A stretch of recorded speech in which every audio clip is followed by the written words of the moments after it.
Hello, welcome. This is my first free-to-play video that I'm doing for the English version of Vanguard 0. I forgot I left my animals in here. 1 second. If you never saw any of my free-to-play videos that I did while I was on the Japanese server, what makes them different from the starter deck series is that I allow double rares in the deck. The idea here is that it is still free-to-play friendly because you don't need to be crafting triple rares to make this deck. So you can make 2 double rares for every triple rare that you would need to craft, making it a lot more accessible to get the pieces you need to make the decks. I'm starting with OTT because it doesn't have a rare boss monster. It does start to have some pretty cool synergy once you get into the double rare category though. The goal of the deck is to get the most out of our on-place abilities by bouncing them back to the hand with Sakuya. Taking advantage of our on-place abilities gives us more card draw and more deck manipulation. Sakuya does not use Counterblast or Soul Blast, so that gives us a lot of freedom in picking what other units that we want to play in the deck. Sakuya's ability is that during your turn, if you have 2 or more cards in your hand, she becomes a 14k attacker. She also has the on-place ability on Vanguard. You can bounce all your rearguards back to your hand. We take advantage of this by having units in our deck such as Dark Cat or Circle Magus, both of which have on-place abilities, so Sakuya allows us to use their abilities twice essentially. Having a 14k attacker is really useful because that means we can boost her with basically any of our grade 1s, and she will become a 21k column, being able to hit those magic numbers to get a second hit in on big units such as Dragonic Overlord and Ashura Kaiser. In the grade 1 category, I'm playing only 3 perfect guards because that's all I have. And in this deck, that feels the worst because we have so much draw power. It's very easy to draw all of them. So the fact that I'm only playing 3 feels like a wasted potential. So if you really are committed to playing OTT in the long run of this game, I would use your Sentinel medals to get her as soon as possible. Like I said before, we are also playing Dark Cat, which is when placed, each player gets to draw a card. And then Circle Magus has an on place, look at the top card of your deck and then place it back. So it doesn't give us the choice of placing it on the bottom of the deck. A line of play though that she allows us to do is that you place her on Vanguard, for example, you check the top card, you see that it is either a trigger or a non-trigger. With that information, if the card checked is not a trigger, we can use any of our rearguards that allows us to draw, such as Dark Cat. Circle Magus still allows us to get an idea of our attack pattern, whether we should be attacking with our Vanguard first or our rearguard first, knowing what trigger is on the top, if any. I'm playing 2 Luckbird just because we don't really have any other units that require soul. He does have an on-place ability, so that sounds like it works with Sakuya, but we won't have enough soul in the game to use his ability more than once. So I only play the 2 of him. Feel free to cut him back if you'd like. The one-sided draw for free, essentially, is pretty nice. And then to fill in the grade 1 slots, it's just the 1 Gemini. Gemini becomes more important later on, so keep him in mind. Moving on to the grade 2s, we play Maiden of Libra. I don't really like her in here. I know earlier I said that we do have a lot of flexibility in the Counterblast category. I just think OTT has interesting grade 2s, and she just feels like she doesn't add anything to the deck. Like, we are already drawing plenty of cards. I think she is handy as a one of, and if you see more lines of play with her, then feel free to play more of her. I am playing 4 of each of the 11k attackers. For their ability to go off, you just need to have enough cards in your hand, essentially. Maka requires that we have at least 3 cards in our hand, which is basically guaranteed in this deck because of all the draw power we have. And then, however you pronounce this unit's name, she just requires that we have more cards in our hand than our opponent.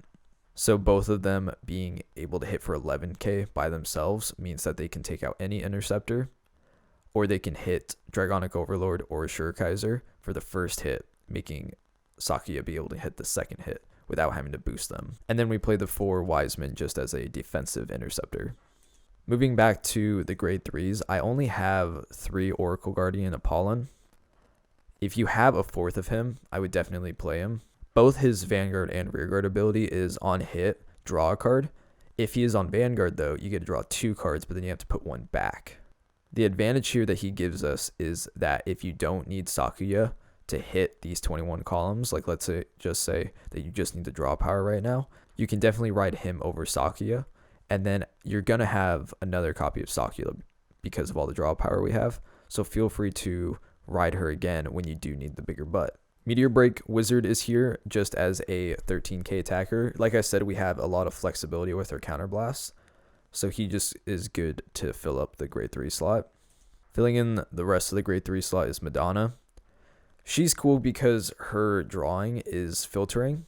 It doesn't cost us any counterblast or soul blast, so I think she does have a place in the deck, but we don't really need the extra drawing power. Our starter for the deck is Lajin Magus.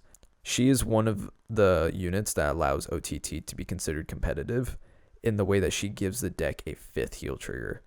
This is just a theory I have, but it seems like whenever you put Lozenge Magus back or Battle Riser, that it always ends up near the top of the deck, so you very quickly hit it.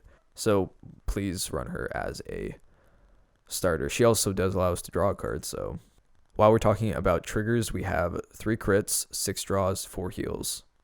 Because we are not playing Silent Tom, which I'll talk about in a second, we can play crits in this deck to give us early game pressure.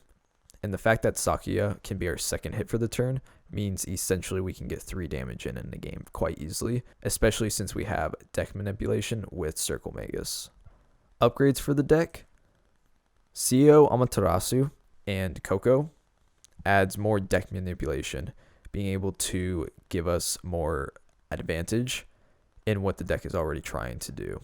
Amaterasu is the boss monster that the deck needs. If you have her, please play her. That does not mean you have to cut Sakuya. I would prefer that you take out probably Madonna before Sakuya. Sakuya does not have any rearguard abilities, keep that in mind, but she does fill the same role that CEO Amaterasu does, that they are both 14k attackers. So she does stay as a good backup. Amaterasu's second ability of being able to soul charge a card and look at the top card of your deck and place it on top or bottom every turn is just too good of a unit to miss out on. So if you have her, play her. I wouldn't say craft her though, because she does get power creeped out pretty quickly in this meta once new OTT units come to the game. Speaking of cards though in the crafting realm, Silent Tom is probably the best finisher in the game, because he has the ability to get over your opponent's sentinels. If you start playing any copies of Silent Tom, you're going to have to cut your crits entirely, because crits make Silent Tom less efficient. The idea is that you're supposed to hit with Silent Tom on the last attack. So let's say that your opponent is at 4. That means you need to hit him one more time and then finish with Silent Tom. If you attack with your Vanguard first, you get a critical trigger. Cool, now they essentially will go to 6, but if they have a Sentinel in hand, they now block it. So then when Silent Tom goes into finish, he will only be able to get them to 5, and then you've probably lost the game at that point. While we're talking about having to change around the deck, the more Silent Toms you have in the deck, the more Geminis you should play, because that makes him a 16k attacker, being able to hit those magic numbers over 11k Vanguards. My final thoughts for the deck is that it is very flexible, and not just in the deck building way, but in the lines of play that the deck can do. You can either be playing Sakuya or Oracle on your Vanguard depending on the situation. The amount of draw that this deck has gives you access to so many pieces in your deck. You should never really feel like you lost because you didn't get to the pieces you needed. Without CEO or Silent Tom, the deck feels like it's missing all of its competitive edge. The deck is probably 70%, 80, maybe 80% as strong without them, but take my word for it, once you start splashing in the triple rares that you start getting, even if it's just Coco, the deck starts becoming a tier 2-ish deck very quickly. So thank you for watching this video. It means a lot to me. I really enjoyed actually playing around with this deck. I never gave OTT a try during the Japanese game, But I really do kind of see the cool things that OTT does, so I can kind of see now why people want to play it so badly. Now that I've gotten all of the basics of each deck done, I want to start making the competitive videos now. I'll probably just start with what decks I have more efficiently made versus the decks that are not finished. Like, just to point out, like, I don't have a single King of Knights yet, so it probably will be a while before a competitive Royals deck comes out. On a quick side note, I don't know if the right word is like big shout out, but StandUpTheVanguard was the first Vanguard YouTuber I've been watching. I don't know, like since I was in high school, and I think I've been watching him for like 8 years now. He just started posting again. It was a Vanguard Zero video, so I'll link that in the description.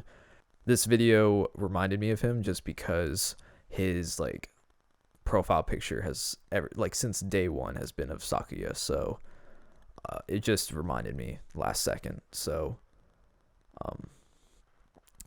if you ever see this video or just any of my videos at all, just know like you kind of ignited the love of Vanguard I have, so thank you.